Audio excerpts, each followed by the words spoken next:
قرآن ارجمند سورہ مبارک انبیاء کی اس آیہ کریمہ کے ذیل میں ہماری گفتگو جاری ہے، جس میں خالق کائنات کا ارشاد ہے کہ ہم نے انہیں امام بنایا جو ہمارے امر سے ہدایت کرتے تھے، اور ہم نے ان کی طرف کار خیر کرنے، نمازوں کو قائم کرنے اور زکوٰۃ دینے کی وحی کی، اور یہ سب ہماری ہی عبادت کرنے والے تھے۔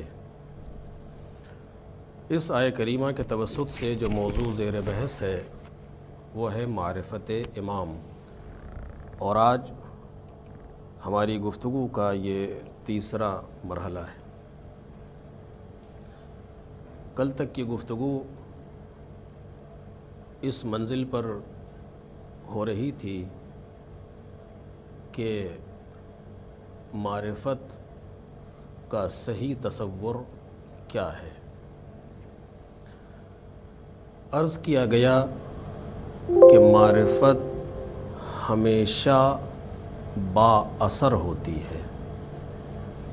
ممکن نہیں ہے کہ معرفت ہو اور اس کا اثر نہ ہو، یا تو معرفت نہ ہوگی یا پھر اثر ہوگا، دونوں ایک ساتھ جمع نہیں ہو سکتے۔ اور یہ جملہ میرا نہیں ہے بلکہ امام علیہ الصلوۃ والسلام کا جملہ ہے کہ فمن عرفہ دلتہ المعرفۃ علی العمل، کہ جو اس کو پہچان لے گا یعنی خدا کو اس کی معرفت عمل تک لے جائے گی۔ ومن لم یعمل فلا معرفۃ لہ، اور جو عمل انجام نہ دے اس کا مطلب یہ ہے کہ اس کے پاس معرفت نہیں ہے۔ کل کی گفتگو یہ ہو رہی تھی کہ یہودی جن کے بارے میں قرآن نے متضاد بات کی ہے ظاہراً، یہ کیسے ہے کہ ادھر سے یہ ہے کہ یعرفونہ کما یعرفون ابناءہم، وہ پیغمبر کو ایسے پہچانتے ہیں، ایسے معرفت رکھتے ہیں جیسے اپنے بچوں کی معرفت رکھتے ہیں۔ ایک جب وہ پیغمبر کی ایسے معرفت رکھتے ہیں اور پیغمبر کو ایسے پہچانتے ہیں تو معرفت کو اپنا اثر رکھنا چاہیے۔ اور اثر کیا ہے پیغمبر کی معرفت کا؟ جیسے کہ قرآن مجید نے کہا کہ ما آتاکم الرسول فخذوہ وما نہاکم عنہ فانتہوا، جو نبی تمہیں دیں اسے لے لو اور جس سے روکیں اس سے رک جاؤ، یہ اثر ہے۔ لیکن وہاں پر معرفت ہے یہ قرآن کہہ رہا ہے، اثر نہیں ہے یہ بھی قرآن کہہ رہا ہے، تو یہ کیسے ہو سکتا ہے؟ اس پر میں گفتگو کر رہا تھا آپ کے سامنے کہ ادھر سے ہے کہ لن ترضی عنک الیہود ولا النصارى، کہ تم سے یہود اور نصارہ کبھی بھی راضی نہیں ہوں گے، حتی تتبع ملتہم، یہاں تک کہ تم ان کی ملت اور ان کے دین کا اتباع کرو۔ یہ قرآن مجید کہہ رہا ہے۔ معرفت بھی رکھتے ہیں، پیغمبر سے راضی بھی نہیں ہے، یہ کیسے ہو سکتا ہے؟ جو پیغمبر کو پہچان لے گا، راضی ہونا تو دور، اسے پیغمبر کا تابع ہونا چاہیے قرآن مجید کی نظر میں، کہ ما آتاکم الرسول فخذوہ، اس کے معنی پیغمبر کا تابع ہو۔ تو جب پیغمبر کا تابع ہونا پیغمبر کا اثر ہے معرفت کا، تو ان کے پاس کیوں نہیں ہے؟ سوال یہ تھا کل۔ اس میں عرض کیا گیا، میں دہرانا نہیں چاہتا ہوں، عرض کیا گیا کہ ہر انسان کی دو شخصیتیں ہوتی ہیں، ایک شخصیت حقوقی، ایک شخصیت حقیقی۔ اس پر گفتگو کر رہا تھا۔ شخصیت حقیقی یعنی اس کی ذاتی شخصیت، اپنی ذات میں وہ شخص کیسا ہے۔ مثلا فرض کیجئے پڑھا لکھا ہے، فرض کیجئے جاہل ہے، فرض کیجئے باکمال ہے، بے کمال ہے، ہر طرح کے لوگ کائنات میں پائے جاتے ہیں۔ کوئی بھی انسان انہی صفات سے خالی نہیں ہو سکتا، کوئی نہ کوئی صفات ہوں گے، یہ اس کے ذاتیات ہیں کہ اس کے اندر یہ اس کی ذات میں پایا جاتا۔ عالم ہے مگر حقوقی شخصیت نہیں ہے، قانونی شخصیت اس کی کچھ نہیں ہے۔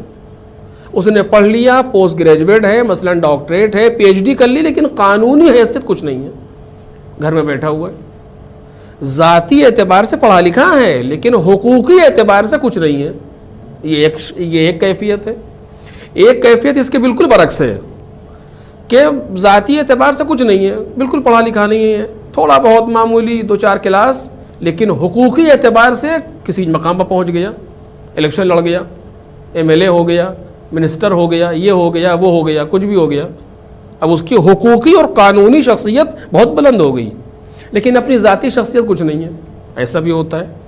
بعض اوقات وہ ہوتا ہے کہ نہ ادھر سے ہے نہ ادھر سے، نہ ذاتی شخصیت میں کچھ ہے اور نہ قانونی شخصیت میں کچھ ہے. ایسے بھی لوگ کائنات میں پائے جاتے ہیں. کچھ لوگ وہ ہوتے ہیں جو دونوں اعتبار سے بلند ہوتے ہیں. توجہ کیجئے کہ جہاں پر ذاتی شخصیت بھی بہت بلند اور قانونی شخصیت بھی بہت بلند، یہ الہی نمائندوں کی شان ہوتی ہے. ایک صلوات پڑھیں محمد. یہ الہی نمائندوں کی شان ہے. پروردگار کا کوئی نمائندہ جاہل نہیں ہو سکتا، پروردگار کا کوئی نمائندہ بخیل نہیں ہو سکتا، پروردگار کا کوئی نمائندہ بزدل نہیں ہو سکتا، پروردگار کا کوئی نمائندہ کسی بھی صفات رذیلہ کو اپنے اندر نہیں رکھ سکتا. آپ اٹھا کر کے دیکھ لیں، جتنے انبیاء ہیں سارے کے سارے باکمال ہیں. اسی کو ایک جملے میں پروردگار عالم نے کہا کہ لا ینال عہدی الظالمین، میرا عہدہ ظالموں تک نہیں پہنچ سکتا. ظالموں تک یعنی کیا مطلب؟ کہ جہاں پر صلاحیت نہ ہو اس کو عہدہ دینا ظلم ہے. یہ خدا کیا نہیں ہو سکتا؟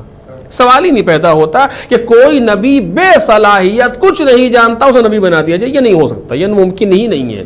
خوب، تو یہ ایک 4 کیفیتیں بن سکتی ہیں، یعنی شخصیت حقیقی میں بھی عالی، حقوقی میں بھی عالی، جو انبیاء کی شان ہے. شخصیت حقیقی میں بھی عالی نہیں، حقوقی میں بھی عالی نہیں، دنیا میں لوگ پائے جاتے ہیں. یا برعکس سے حقیقی ہے تو حقوقی نہیں، حقوقی ہے تو حقیقی نہیں. اس اعتبار سے ہے. لیکن یہاں پر جو کیفیت جو ہم بیان کرنا چاہتے ہیں پیغمبر کے لیے، کہ جو پیغمبر کی شخصیت کو قرآن مجید نے بیان کیا کہ یعرفونہ کما یعرفون ابناءہم. میں بار بار اس بات کو 2 دن سے کہہ رہا ہوں کہ نہایت خطرناک مسئلہ ہے یہ، لہٰذا اتنا روک رہا ہوں اپنے سننے والوں کو، جوانوں کو، خصوصاً اپنے ہم سن و کم سن بھائیوں کو، کہ پیغمبر کے لیے اتنی معرفت رکھتے ہیں جیسے اپنے بچوں کی معرفت رکھتے ہیں. قرآن کہہ رہا ہے کہ انہوں کوئی حدیث نہیں ہے، کسی خطیب کا جملہ نہیں ہے، قرآن مجید ہے. اور ادھر سے لن ترضی عنک الیہود ولا النصارى، نہ یہودی راضی ہوں گے نہ نصارہ راضی ہوں گے. ادھر سے الذین آتیناہم الکتاب یعرفونہ، جنہیں ہم نے کتاب دی ہے یعنی یہود و نصارہ، وہ پیغمبر کو اس طریقے سے پہچانتے ہیں. اور یہ کہ نہ یہ تم سے راضی ہوں گے نہ وہ تم سے راضی ہوں گے، نہ یہودی راضی ہوں گے نہ عیسائی راضی ہوں گے. راضی ہونا نہیں بلکہ تابع ہونا چاہیے. تو پھر یہ پیراڈوکس حل کیسے ہوا؟ مشکل کہاں پیدا ہو رہی ہے؟ توجہ کیجئے گا میرے عزیزو. ذاتی شخصیت کو ماننا اور ہے، حقوقی اور قانونی شخصیت کو ماننا اور ہے. یہ اٹھا کر کے آپ دیکھ لیں کہ ذاتی شخصیت کو مانتے ہیں، قانونی شخصیت کو نہیں مانتے. سلسلہ چلا کہاں سے یہ؟ توجہ کیجئے گا جو بات عرض کر رہا ہوں، تھوڑا سا پیچھے جانا پڑے گا. سلسلہ چلا کہاں سے یہ؟ آپ سب نے جناب آدم علی نبینا وعلیہ الصلوۃ والسلام کے سلسلے میں شیطان کا رویہ دیکھا ہے. سارے کے سارے جانتے ہیں، آپ کسی سے پوچھئے شیطان نے کیا کیا؟ کہ سجدے سے انکار کر دیا. جناب آدم کے سامنے سجدہ کرنے سے، حکم پروردگار سے جو سجدہ کروایا جا رہا تھا، انکار کر دیا. میں نے اس سے پہلے ایک دوسرے جہت سے اسی شارجہ میں اس کو بیان کیا ہے، آج صرف شاہد مثال پیش کر رہا ہوں. کس چیز سے اس نے انکار کیا؟ توجہ چاہتا ہوں میرے عزیزوں، کس چیز سے اس نے انکار کیا؟ پروردگار نے کہا کہ جب میں اسے بنا لوں فَإِذَا سَوَّيْتُهُ وَنَفَخْتُ فِيهِ مِن رُوحِي فَقَعُوا لَهُ سَاجِدِينَ. جب میں اسے بنا لوں اور روح ڈال دوں، تم سارے کے سارے سجدے میں جھک جانا. سارے کے سارے نے سجدہ کر لیا. پوری بزم ملکوتی جناب آدم کے سامنے جھک گئی. سارے ملائکہ سب کچھ چھوڑ کے جناب آدم کے سامنے سجدہ کر رہے ہیں. شیطان نہیں جھکا. جن تھا، ملک نہیں تھا، لیکن بزم ملکوتی تک پہنچا ہوا تھا، نہیں جھکا. خیر وہ پورا واقعہ آپ کے سامنے ہے. میں صرف اتنا نقل کرنا چاہتا ہوں کہ پروردگار عالم نے شیطان سے پوچھا یا ابلیس، دیکھ رہے ہیں آپ، یا ابلیس. قرآن کہہ رہا ہے یا ابلیس. اب یہ یا اللہ کے علاوہ قرآن مجید میں کسی کے ساتھ یا لگانا، ایک صلوات پڑھے محمد اور آل محمد. یا ابلیس ما منعک ان تسجد لما خلقت بیدی، تجھے کس چیز نے روکا سجدہ کرنے سے جس کو میں نے اپنے دونوں ہاتھوں سے بنایا تھا. خوب، اس نے کیا کہا؟ یہ نہیں کہا کہ تجھ کو ایک مان کے اس کا سجدہ کیسے کروں، نہیں کہتا خلقتنی من نار وخلقتہ من طین، تو نے مجھے مٹی سے آگ سے بنایا، اسے مٹی سے بنایا، انا خیر منہ، اور میں اس سے بہتر ہوں، اس لیے سجدہ نہیں کیا۔ بات مکمل ہوگی۔ پروردگار عالم نے نہ دلیل کو کاٹا نہ دعوے کو کاٹا، کہ نکل جا یہاں سے، نکال دیا۔ توجہ کیجئے گا، جب جانے لگا تو پروردگار سے پھر گفتگو کر رہا ہے، رب فانظرنی الی یوم یبعثون، پروردگار مجھے مہلت دے دے قیامت کے دن تک کی۔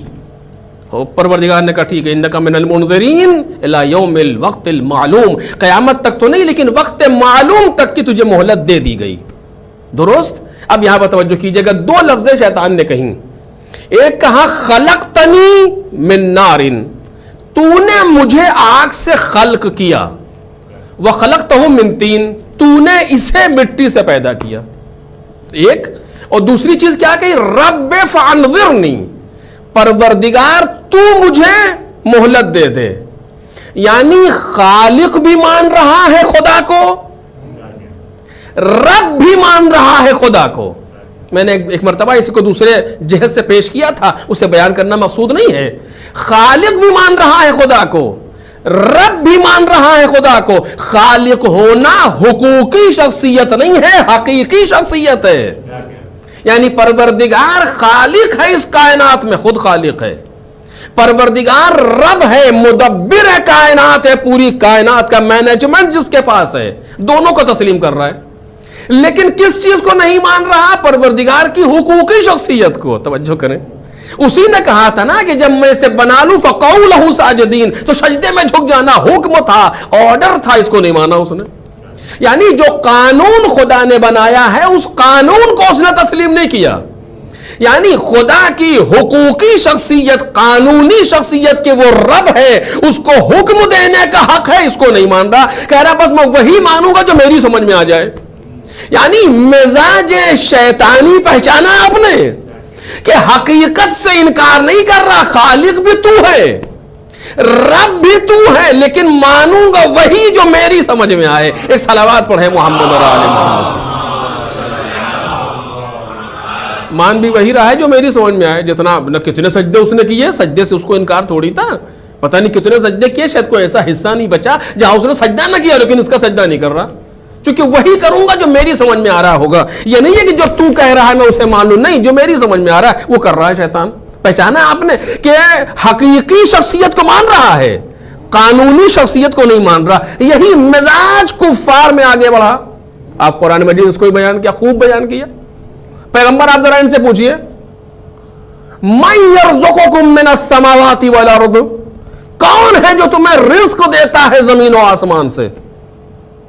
اَمَّن يَمْلِكُ السَّمْعَ وَالْبَصَرَ، کون ہے جو مالک ہے تمہاری سماعت و بصارت کا؟ پوچھو ان سے پیغمبر، پیغمبر آپ ان سے پوچھئے، من رب السماوات السبع والارض، کون ہے زمین اور آسمان کا پالنے والا؟ رسول اللہ آپ ان سے پوچھئے کون ہے سب کرنے والا؟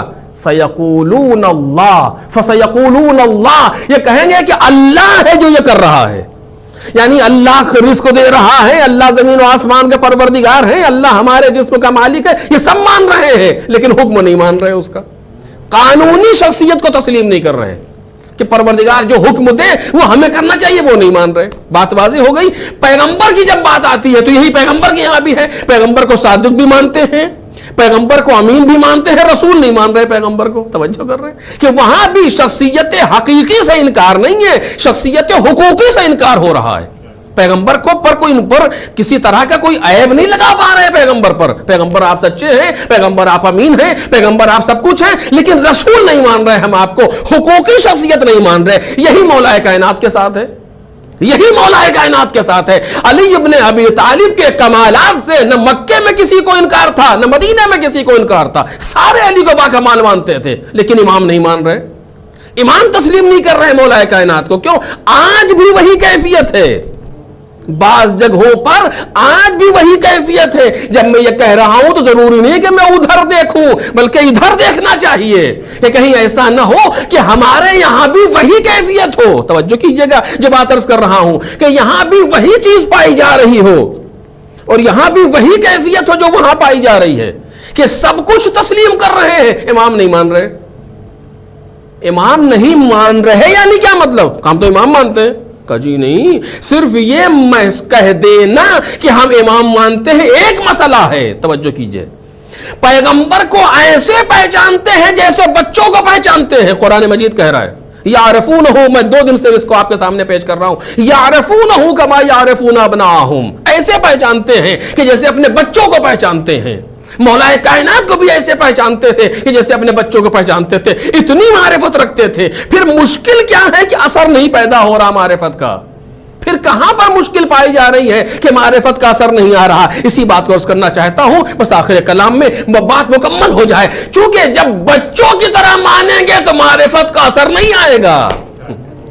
بات بچوں کی طرح ماننے کی نہیں تھی، بات رسول کی طرح ماننے کی تھی. ایک صلوات پڑھے محمد.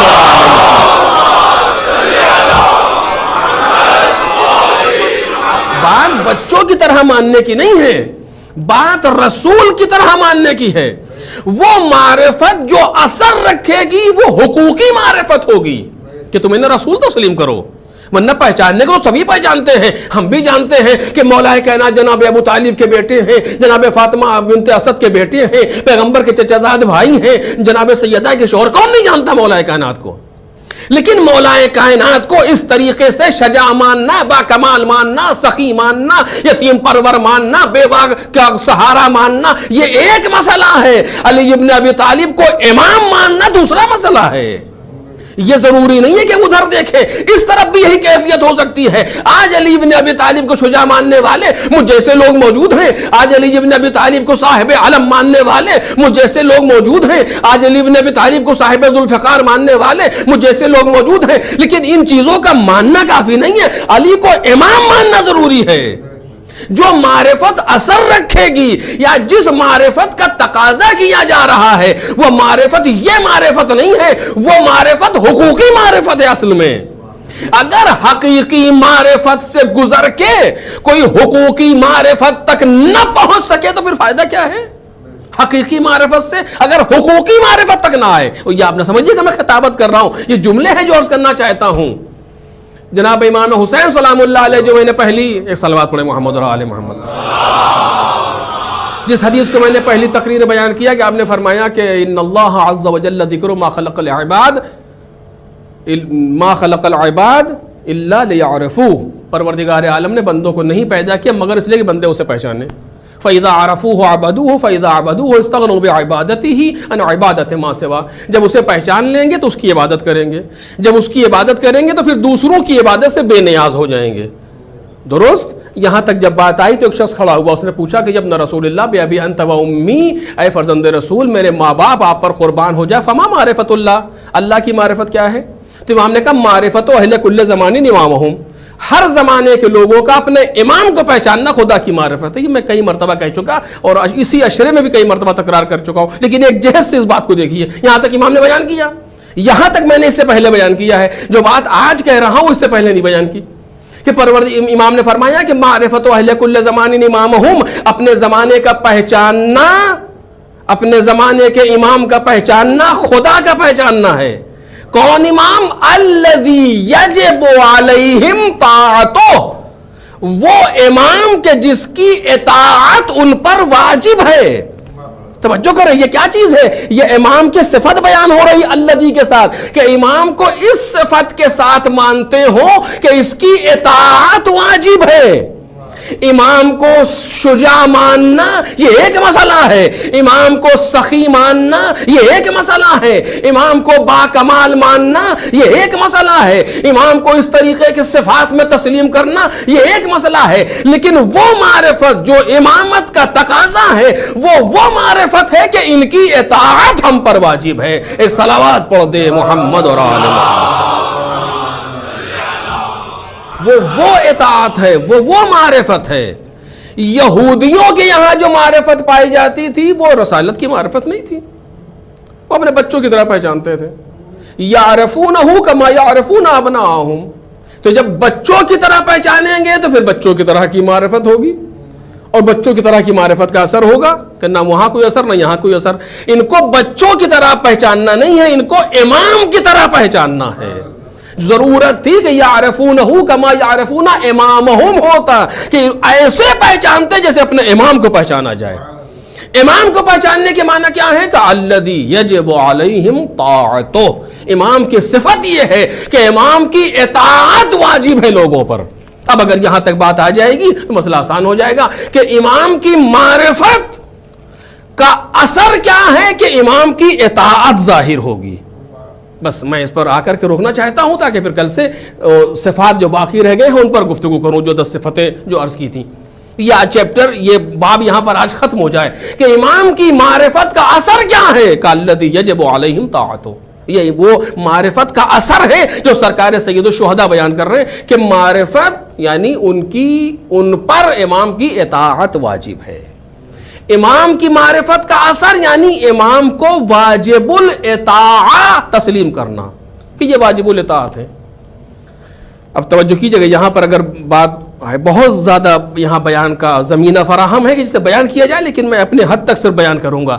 امام کی اطاعت کتنی واجب ہے, توجہ چاہتا ہوں, امام کی اطاعت کتنی واجب ہے. ہم سے کوئی پوچھے کہ ہم امام کی اطاعت کتنی کریں, گھر کے اندر اطاعت کریں, گھر کے باہر اطاعت کریں, آفس میں اطاعت کریں, مسجد میں اطاعت کریں, کہاں امام کی اطاعت کریں؟ یہی تو ہوا نا. امام کی اطاعت, جلدی سے عرض کر رہا ہوں توجہ کیجئے گا, امام کی اطاعت کس چیز کا لازمہ ہے؟ امام کی معرفت کا. امام کی معرفت کتنی ہے؟ کہا تم خلق ہی ہوئے ہو معرفت کے لیے. عجیب ہے, توجہ کر رہے ہیں آپ, خلق ہی ہوئے ہو معرفت کے لیے. کیا فرمایا امام نے کہ ان اللہ عز وجل ذکرہ ما خلق العباد الا لیعرفوا, پروردگار نے بندوں کو پیدا ہی نہیں کیا مگر یہ کہ بندے اسے پہچانے. یعنی معرفت امام کے لیے ہی پیدا کیے گئے ہیں ہم, لیعرفوا, خدا کو پہچانے. اور خدا کو کیسے پہچانے؟ کہ امام کو پہچانو. یعنی خدا کو پہچاننے کے لیے پیدا کیے گئے. ہر لمحہ, اب یہ موضوع اس سے پہلے عرض کر چکا ہوں, ہر لمحہ معرفت ہے خدا کی. خدا کی معرفت کیسے؟ کہ امام کی معرفت سے. نتیجہ وہی نکلا کہ ہم پیدا ہی ہوئے ہیں امام کی معرفت کے لیے. خلقت پر معرفت متفرع ہے. مثلا میں مثال اس سے پہلے دے چکا ہوں لیکن صرف بات کو مربوط کرنے کے لیے دے رہا ہوں. مثلا یہ مائک یہاں پر میرے لگا ہوا ہے, اس مائک کو کیوں بنایا گیا ہے؟ کہ آواز کو لاؤڈ کرنے کے لیے مثلا, اسی لیے بنایا گیا ہے نا. تو یہ کب تک کرے گا یہ آواز کو لاؤڈ؟ کا جب تک یہ رہے. ایسا نہیں ہے کہ 1 گھنٹے کی مجلس سے 15 منٹ لاؤڈ کرے گا, 2 منٹ کے لیے چھوڑ دے گا, 3 منٹ کے لیے پھر لاؤڈ کرے گا. ایسا نہیں ہو سکتا. کیوں؟ اس لیے کہ بنایا ہی گیا ہے لاؤڈ کرنے کے لیے. ہو لیکن مثلا کوئی چیز ایسی ہوتی ہے کہ اس کا مقصد وہ نہیں ہے, اس سے فائدے وہ بھی ہوتے ہیں. اس کا مقصد وہ نہیں ہے لیکن اس سے فائدے وہ بھی ہوتے ہیں. جیسے بعض چیزیں آپ دیکھتے ہیں وہ بنائی جاتی ہیں کسی دوسرے مقصد کے لیے, ڈیکوریشن بھی اس سے ہوتا ہے. تو وہ ڈیکوریشن کے لیے نہیں بنائی گئی ہے, وہ بنائی گئی تھی کسی دوسرے کام کے لیے, لیکن اتنا خوبصورت بنا گیا کہ رکھ کے اچھا لگ رہا ہے. مثلا وہ اچھا لگنے کے لیے نہیں بنایا گیا تھا اسے, لیکن مائک کو اچھا لگنے کے لیے نہیں بنایا گیا, اسے بنایا ہی گیا ہے آواز کو لاؤڈ کرنے کے لیے. یا اگر کوئی بلب لگایا گیا ہے تو یہ بلب لگایا ہی گیا ہے نور دینے کے لیے. یہ ڈیکوریشن پیس نہیں ہے کہ لگا رہے دیوار چھت میں ٹنگا رہا ہے, نہیں, اس کو بنایا ہی گیا ہے نور دینے کے لیے, جس کو 24 آور نور دینا چاہیے. ہم پیدا ہی کیے گئے ہیں معرفت امام کے لیے. ایسا نہیں ہے کہ ہماری زندگی کے بہت سے مقصد ہیں, اس میں سے ایک مقصد معرفت امام ہے. جی نہیں, ہم پیدا ہی کیے گئے ہیں معرفت امام کے لیے. اور جب ہم صرف اور صرف معرفت امام کے لیے پیدا کیے گئے تو پھر ہمیں اس کے علاوہ کسی اور طرف جانا ہی نہیں چاہیے. ایک صلوات پڑھیں محمد اور آل محمد. ایک اور صلوات محمد اور آل محمد. جب ہم بنایا ہی گئے ہیں معرفت امام کے لیے تو پھر ہمیں کسی اور طرف نہیں جانا چاہیے. صرف اور صرف زندگی کا مقصد معرفت امام. اگر یہاں تک بات آ گئی، اس کو میں عرض کر چکا ہوں. اب معرفت امام کا نتیجہ کیا ہے؟ معرفت امام کا لازمہ ہے اطاعت امام. ابھی میں نے عرض کیا کہ اگر امام کی معرفت ہے تو اس کا اثر ہوگا اطاعت. چونکہ امام، میں نہیں کہہ رہا ہوں، میری کیا حیثیت ہے، سرکار سید الشہداء امام حسین خود فرما رہے ہیں الذی یجب علیہم طاعتہ، امام کی اطاعت واجب ہے. ہم خلق کیے گئے معرفت کے لیے، معرفت کا لازمہ ہے اطاعت، یعنی ہم خلق کیے گئے ہیں اطاعت امام کے لیے. بات واضح ہے، بالکل منطق کی شکل اول ہے 2 2 4 کے طریقے سے کہ ہم خلق کیے گئے ہیں اطاعت امام کے لیے. ہماری زندگی کا وہ لمحہ جو امام کی اطاعت کے باہر گیا وہ بے مقصد ہے زندگی. توجہ کر رہے ہیں آپ؟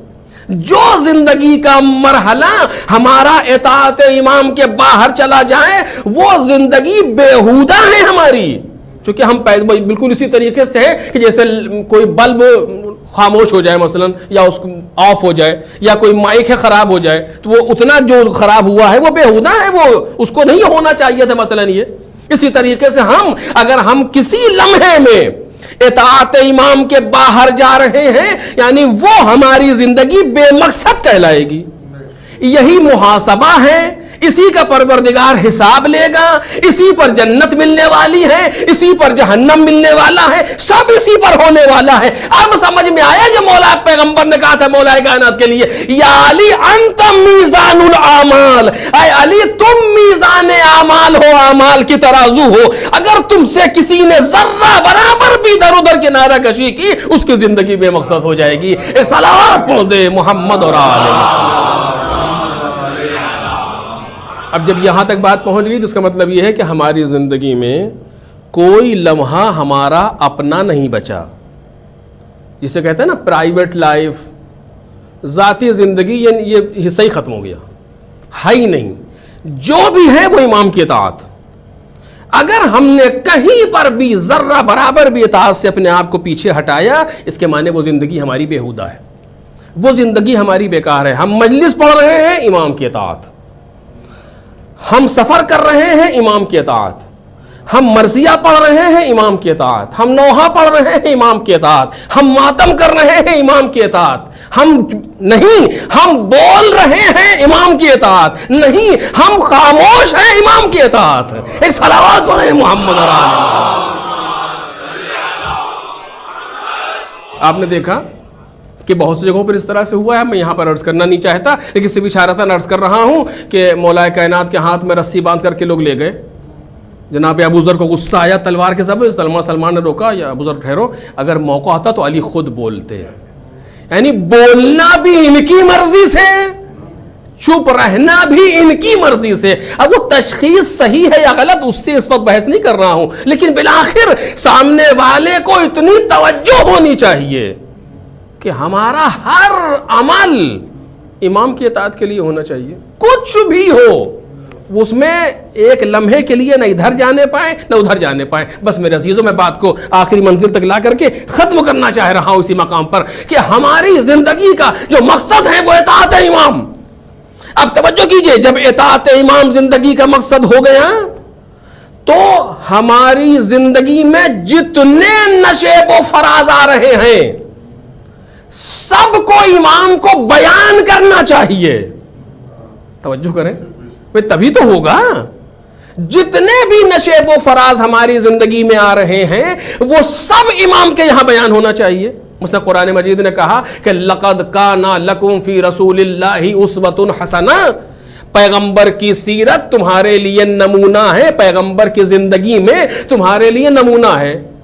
پیغمبر زندگی تھی 23 سال، 13 سالہ مکی زندگی، 10 سالہ مدنی زندگی. 23 سال پیغمبر کی وہ زندگی ہے کہ جو آپ نے بعنوان رسول اس کائنات میں گزاری. 40 سال تک پیغمبر خاموش رہے، لیکن 23 سال کی زندگی جو بولتی ہوئی زندگی ہے، یہ 23 سال کی زندگی قیامت تک کے لیے نمونہ ہے.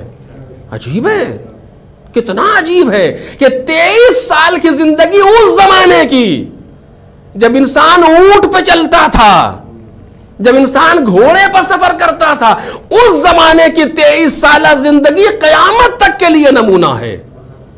لیکن پیغمبر کی اسی 23 سالہ زندگی کو آنے والے 12 اماموں نے 11 اماموں نے اسی 23 سال کو بیان کیا. کتنے سالوں میں؟ 250 سال میں کم از کم. پیغمبر کے جانے کے بعد 260 ہجری تک امام عسکری کا زمانہ ہے. 250 سال میں وہی پیغمبر کی زندگی بیان ہوئی, وہی زندگی بیان کی گئی کہ تمہیں قیامت تک کے لیے جو کچھ چاہیے تھا سب ہم دے رہے ہیں. اور عجیب بات ہے, کہنا چاہتا ہوں میرے عزیزو, جو تمہیں چاہیے تھا سب ہم دے رہے ہیں اور ہمارے پاس سب ہے. دلیل کیا ہے؟ دلیل آپ دیکھیں گے تو آپ کو وجد آئے گا اس چیز پر کہ یوں ہی نہیں ہے جو دشمن اتنی محنت کر رہا ہے بلا وجہ نہیں ہے. آج آپ کوئی مسئلہ لائیے پوری دنیا کا, کوئی بھی مسئلہ کسی بھی چیز کا, اور ہمارے کسی مرجع کو دیجئے, کسی مرجع کو, سمندر کا مسئلہ ہو, آسمان کا مسئلہ ہو, زمین کا مسئلہ ہو, فضا کا مسئلہ ہو, یہ ہو وہ ہو, بینک ہو, کیا ہو, وہ چیزیں جو امام کے زمانے میں رہنے والا تصور بھی نہیں کر رہا تھا. کون جانتا تھا کل جہاز بن جائے گا, اور جہاز میں نماز کیسے پڑھی جائے گی, کسے معلوم تھا اس زمانے میں سوچ سکتا تھا آدمی؟ لیکن آج ساری چیزیں موجود ہیں. لیکن کسی مرجع کو آپ جا کر کے کوئی ایک سوال دیجئے کہ ہم یہ کام کیسے کریں, میں نے نہیں دیکھا آج تک کہ اس نے کہا ہو کہ ٹھیک ہے ہم کمیٹی بلائیں گے, ہم شورا بٹھائیں گے اور ہم میٹنگ کریں گے اور ہم کچھ نہیں. جاتا ہے 4 کتابیں یہاں سے نکالتا ہے, 2 کتابیں وہاں سے نکالتا ہے, کچھ دیر بیٹھ کے پڑھتا ہے اور کہتا ہے اس مسئلے کا جواب یہ ہے. ایک صلوات پڑھیں محمد.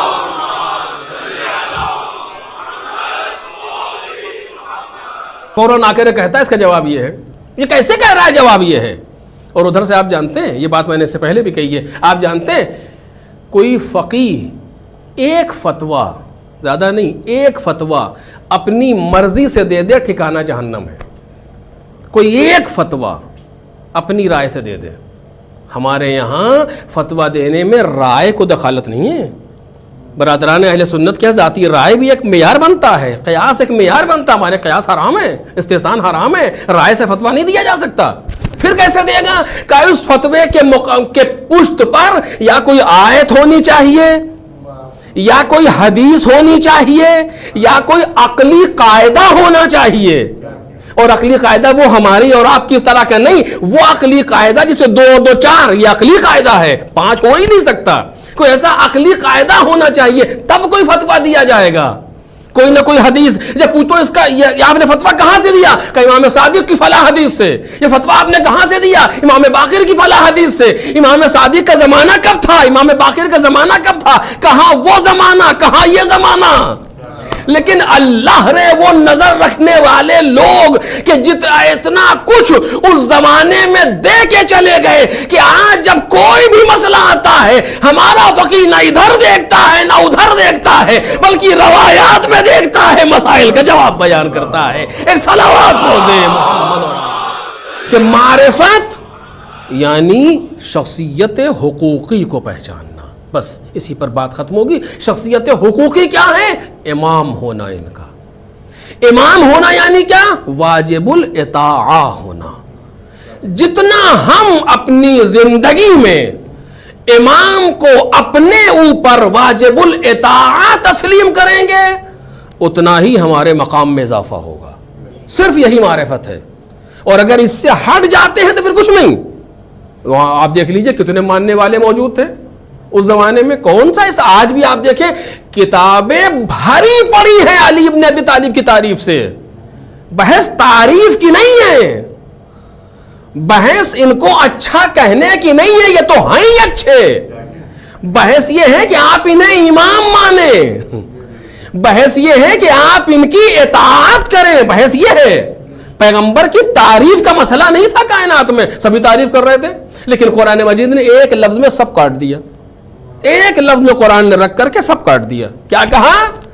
وما محمد الا رسول, محمد کچھ نہیں ہے سوائے رسول کے. یعنی صادق الگ موضوع ہے, امین الگ موضوع ہے, یہ سب ذاتی شخصیات ہے. لیکن تمہیں اگر پیغمبر کو ماننا ہے تو رسول ماننا ہوگا, اور جب رسول مانو گے تو اطاعت لازم آئے گی. جب مولا مانو گے تو اطاعت لازم آئے گی. اسی لیے پیغمبر نے فرمایا فمن کنت مولا ہو فہذا علی مولا, جس کا میں مولا ہوں اس کا یہ علی مولا ہے. یعنی جیسے میری اطاعت واجب ہے ویسے ہی اس کی اطاعت واجب ہے. ایک صلوات پڑھ دے محمد. قرآن مجید نے کہا اطیعوا اللہ واطیعوا الرسول واولی الامر منکم. 3 اطاعتوں کو بیان کیا, 2 مرتبہ لفظ اطیعوا کہا. اطیعوا اللہ ایک, واطیعوا الرسول اللہ کی اطاعت کرو, رسول کی اطاعت کرو. تیسرا گروہ ہے اولی الامر, لیکن پھر اطیعوا نہیں آ رہا.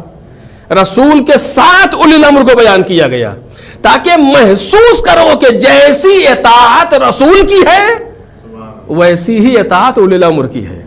بالکل ویسے ہی اطاعت کرنا ہے کہ جیسے رسول کی اطاعت کر رہے ہو.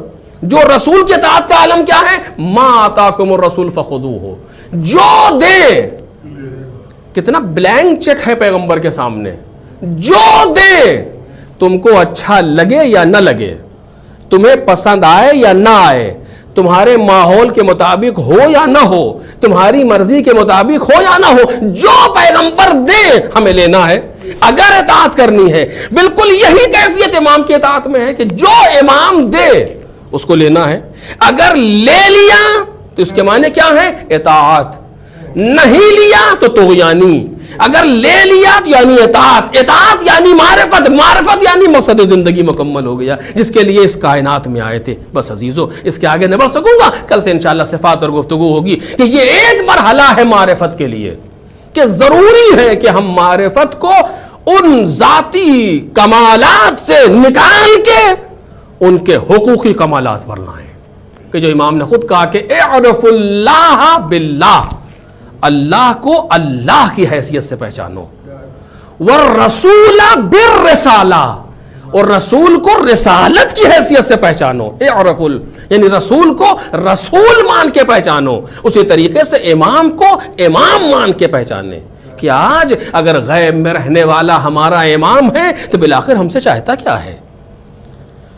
لوگ مانتے کیوں نہیں آخر؟ میں نے پہلے بھی تقریر کی ابتدا میں آج بھی کہا, اس سے پہلے بھی کہا تھا کہ سارے کے سارے مولا کائنات کی تعریف کرتے نظر آئیں گے. حتیٰ علی کا دشمن علی کی تعریف کر رہا ہے. حد ہے. آپ اٹھا کے دیکھ لیجئے,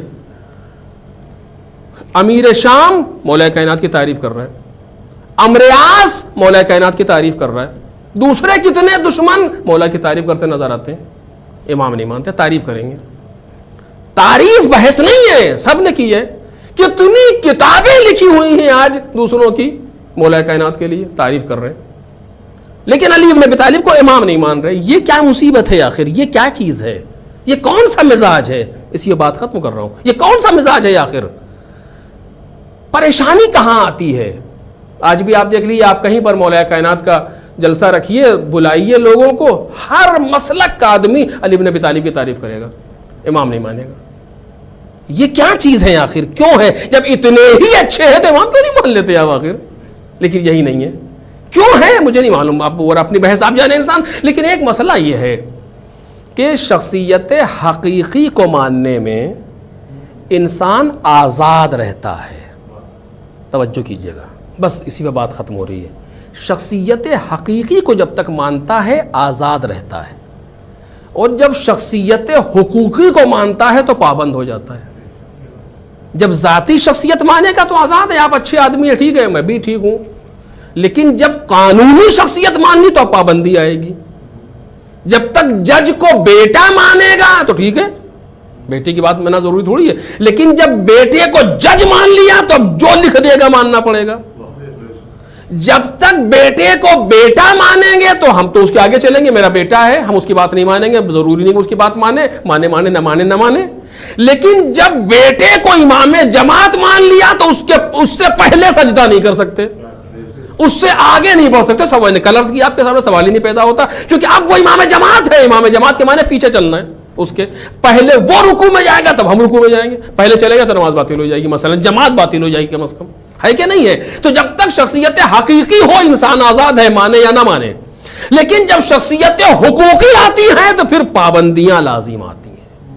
اسی لیے انسان حقوقی شخصیت سے فرار اختیار کرتا ہے تاکہ پابندی لازم نہ آنے پائے. یہ اپنے آپ کو پابند نہیں کرنا چاہتا. اب انشاءاللہ اگر وقت رہا اور مجھے یاد رہا تو اس پر تھوڑا سا عرض کروں گا. ان کی پابندیوں میں بھی ہمارا فائدہ ہے. کمال یہ ہے. ایک صلوات پڑھیں محمد اور آل محمد.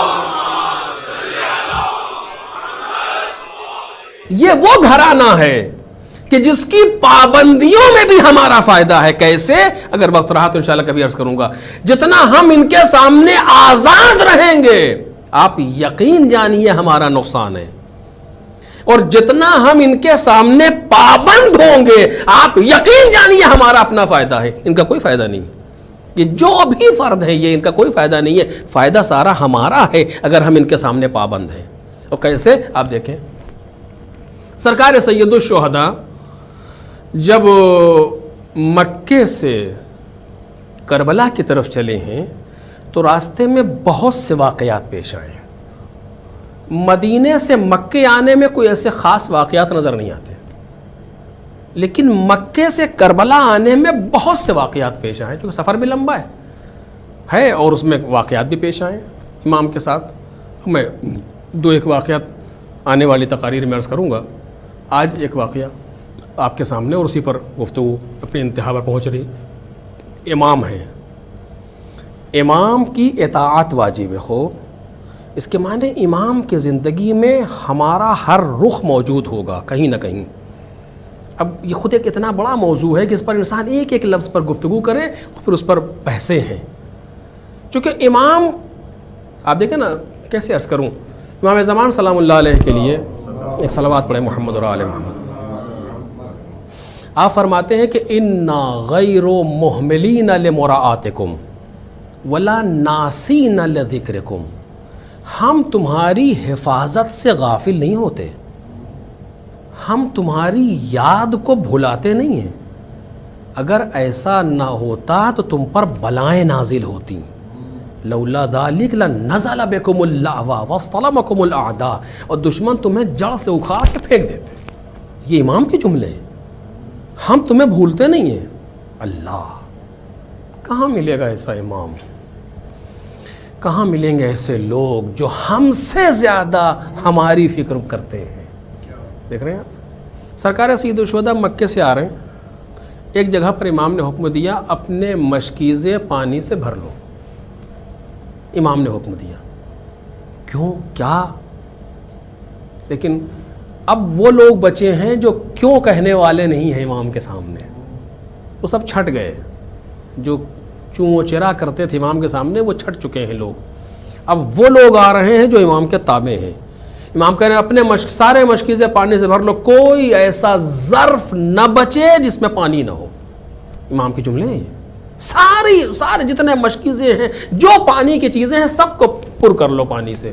چشمہ موجود ہے, سارے کے سارے پانی بھر لیا. سمجھ میں نہیں آ رہا کیا ہے, کیوں کہہ رہے ہیں فرزند رسول, لیکن امام کا حکم ہے, اطاعت واجب ہے امام کی. بھر لیا پانی سے مشکیزیں, چل دیے آگے. کچھ دیر کے بعد ایک شخص نے کہا اللہ اکبر. کہا خیریت کیا ہوا؟ کہا کوفہ آ گیا. کہا کوفہ آ گیا؟ کہا کہ ہاں کرنا, جو راستہ پہچاننے والے. کہا ابھی کوفہ کہاں, ابھی تو کوفہ بہت دور ہے. کہ وہ دیکھو نا کوفے کے نخلستان نظر آ رہے ہیں, کھجور کے درخت کوفے کے دکھ رہے ہیں. لوگوں نے دور سے دیکھا تو واقعاً وہ سیاہ رنگ کے وہ درخت جیسی چیزیں نظر آئیں. کہا لیکن ابھی کوفہ کیسے آ جائے گا؟ اس زمانے میں جو لوگ راستہ جو جاننے والے لوگ تھے, کہا ابھی کوفہ کیسے آ جائے گا؟ ابھی یہ بحث ہو رہی تھی کہ دھیرے دھیرے دھیرے دھیرے وہ چیز نزدیک ہوئی, تب پہچانا کہ یہ نخلستان کھجور کے درخت نہیں ہے بلکہ سامنے سے کوئی لشکر آ رہا ہے. اور اس لشکر کے جو سیاہ علم ہے یا جو علم ہے وہ دور سے سیاہ, گھوڑے کے کان, گھوڑے کی وہ سر, اور وہ چیزیں نظر آ رہی تھیں دور سے. اب جب امام نے دیکھا, لوگوں نے کہا مولا لشکر آ رہا ہے سامنے سے, اور لشکر ہے مجہز ہے, باقاعدہ اسلحے لیے ہوئے. تم نے کہا پتہ کرو کون ہے, جا کر کے دیکھو, مورچے بنائے جائیں, روکا جائے, جو جنگی اس زمانے میں ہوتا تھا. لوگ رکے, لیکن جب لشکر قریب آیا تو ایسا لگا کہ وہ جنگ کے ارادے سے نہیں آ رہے.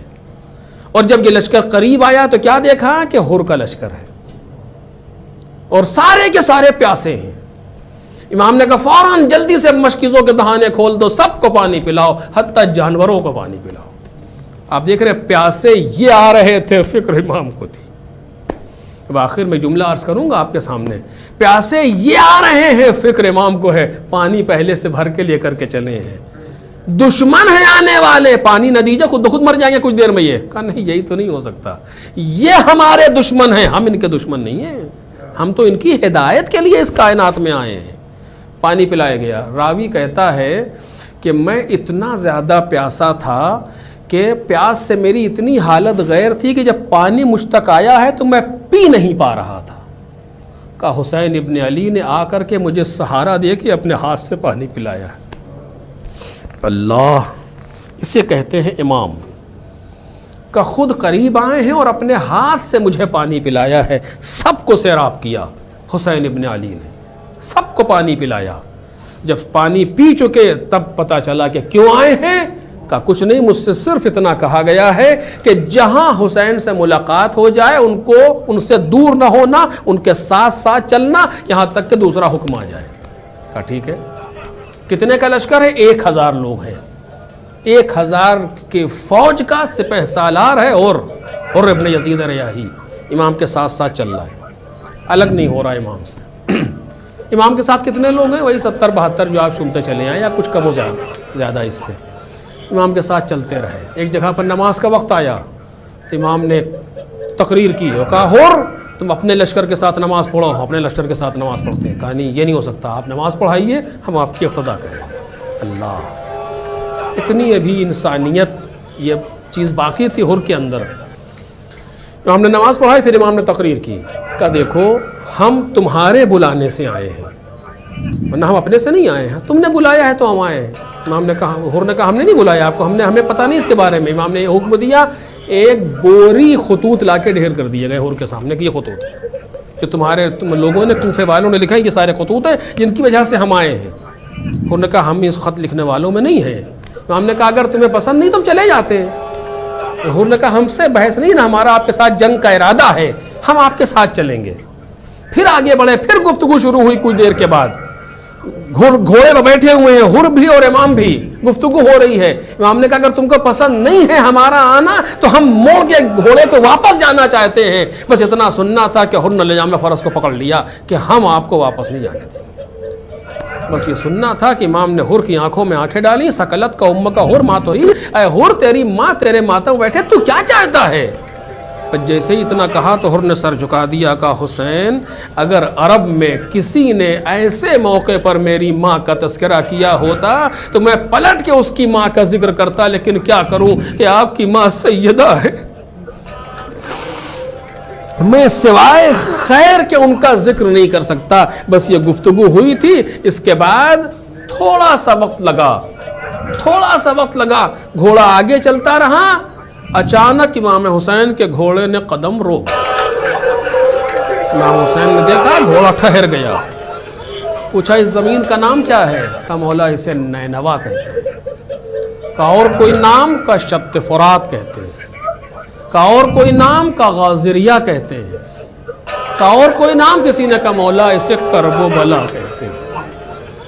بس جیسے ہی یہ سنا آواز دی اعوذ باللہ من کرب و بلا، کرو کو ہاں ہونا محط و رحالنا، یہی وہ جگہ ہے جہاں ہمارے خیمے لگائے جائیں گے، یہی وہ جگہ ہے جہاں ہمارے جوان قتل کیے جائیں گے، یہی وہ جگہ ہے جہاں ہمارے بچوں کو ذبح کیا جائے گا۔ بس میرے عزیزوں کا یہی وہ جگہ ہے جہاں ہمارے بچوں کو ذبح کیا جائے گا، یہی ہمارے بیویوں کو اسیر بنایا جائے گا۔ لو امام نے حکم دے دیا، اسی جگہ پر خیمے لگا لیے گئے، خیمے لگ گئے، بیویاں اتر گئیں، امام حسین نے بستی بسا لی۔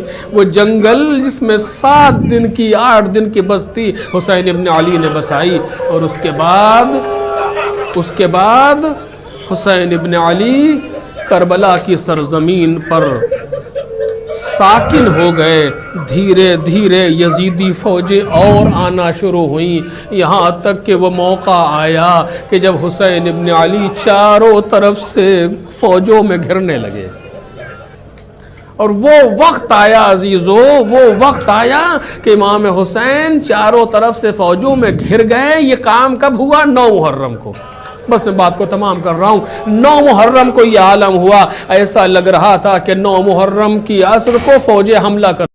امام حسین نے کہا عباس، کہا جی آقا، کہا عباس جاؤ اور جا کر کے اگر ان کو روک سکتے ہو تو آج کی رات کے لیے روکو، آج کی رات کے لیے روکو۔ خدا جانتا ہے انی لا احب الصلاۃ و تلاوت کتابہ، خدا جانتا ہے کہ میں نماز کو دوست رکھتا ہوں، تلاوت قرآن کو دوست رکھتا ہوں۔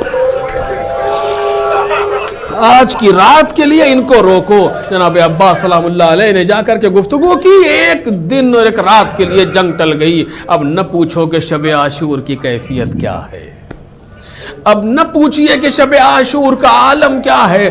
حسین ابن علی کے خیموں سے آوازیں آ رہی ہیں، کوئی رکوع میں رکا ہوا سبحان ربی العظیم و بحمدہ، کوئی سجدے میں پڑا ہوا سبحان ربی الاعلی و بحمدہ، کوئی قرآن کھولے ہوئے تلاوت آیات الہی کر رہا ہے، ادھر ہر طرح کی برائیاں ہو رہی ہیں۔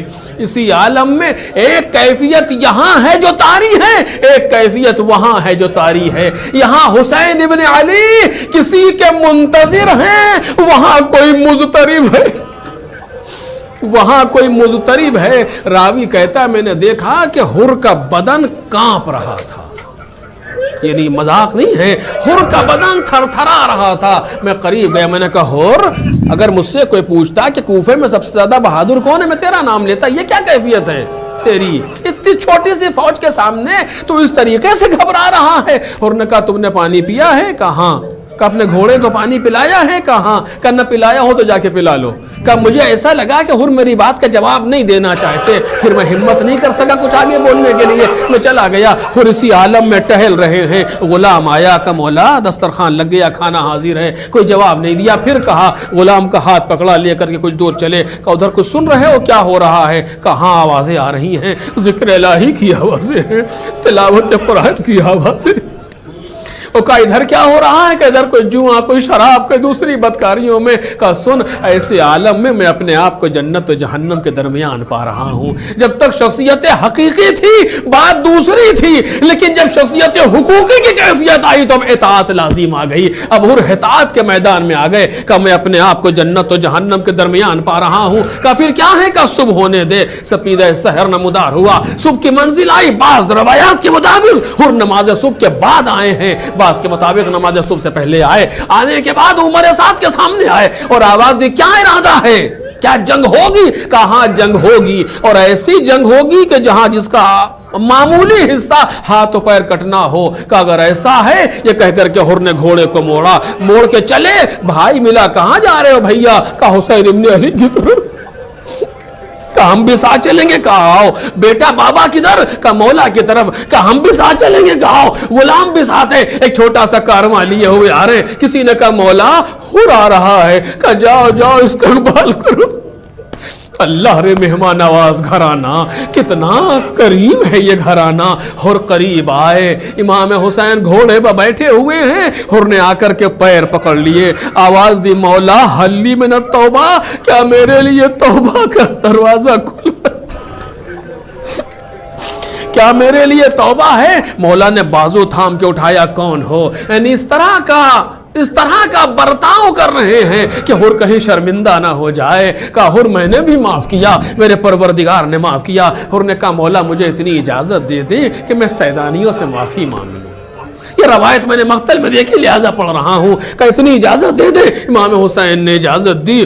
حر آئے اور آنے کے سامنے بیبیوں کے خیموں کے سامنے دو زانو ہو کر کے بیٹھے، اپنا تعارف کرایا، اے اہل بیت مصطفیٰ، میں وہی ہوں جو آپ کی ساری مصیبتوں کا باعث ہوں، اور اب آپ سے شرمندہ ہوں۔ یہ سننا تھا کہ خیموں سے آواز آنے لگی، واہ محمدہ کی آواز بلند ہوئی۔ حر زمین سے خاک کو اٹھاتے ہیں، اپنے سر پر ڈالتے ہیں اور کہتے ہیں کاش جو میں نے کہا وہ نہ کہا ہوتا، کاش جو میں نے کیا وہ نہ کیا ہوتا۔ آؤ ہم بھی حسین ابن علی سے کہیں مولا پورے سال میں کاش جو کیا ہے وہ نہ کیا ہوتا، کاش جو کہا ہے وہ نہ کہا ہوتا۔ اس کے بعد حر کہتا بیویوں سے میری دو خواہش ہے، پہلی خواہش یہ ہے کہ مجھے معاف کر دیں، اور دوسری خواہش یہ قیامت میں سیدہ سے ہماری شکایت نہ کیجیے گا۔